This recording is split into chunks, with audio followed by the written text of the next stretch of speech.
šiandien mes jums pademonstruosime, kaip teisingai lenkti gipso kartono plokštės ir ar tai iš vis galima daryti.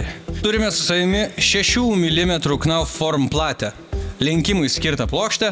Jos specifika tokia, kad jis sausuoju būdu, be jokių specialių technologijų, be jokių didelių šablonų lenkiasi iki metro. Šlapiuoju būdu, ką mes šiandien pademonstruosim, jinai lenkiasi iki 30 cm. Šiandien mes pabandysim išlenkti didesnių spindulių Knauf Form platę. Koks šiandien yra šito šablono spindulys? 60.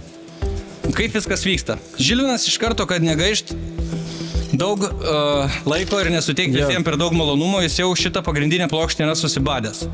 Tai vat su tokio tipo voliku galima susibadyti irgi plokštę, sėkmingai. Mes tiesiog subadom, pavažinėjom. Badymas yra skirtas tam, kad gipso širdis žymiai greičiau prigertų vandens. Tai iš tikrųjų reikia badyti gniuždamąją pusę. Tempiamoji pusė turi būti sveika, bei režimo neturi užbėgti vanduo, nes priešingą atveju jinai susilpnės ir mūsų gipsas lūš. Vandens kiekis. Per mažai vandens neišsilenks lūš, per daug kiekio irgi lūš.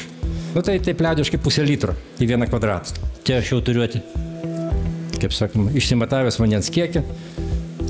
800 gramų. Tiesiog turiu kempinę.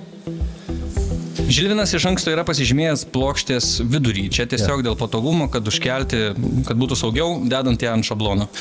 Esmė tame, kad neužbėgtų va čia va. Pats galas, tai čia dar bėdos nėra. Esmė tame, kad jeigu čia užbėgs vanduo, va taip va, tai automatiškai ta pusė tempiamoji. Jo, tai reiškia, mūsų gerosios pusės kartonas, jis irgi susilpnės. Ir jeigu mes lenksime šiek tiek greičiau, nes mes visi skubam, gali įvykti nelaimė.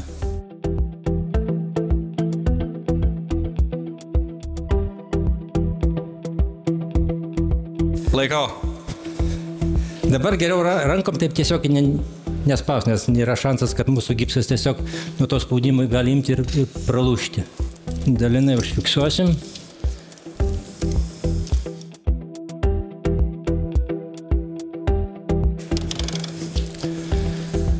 Tai va.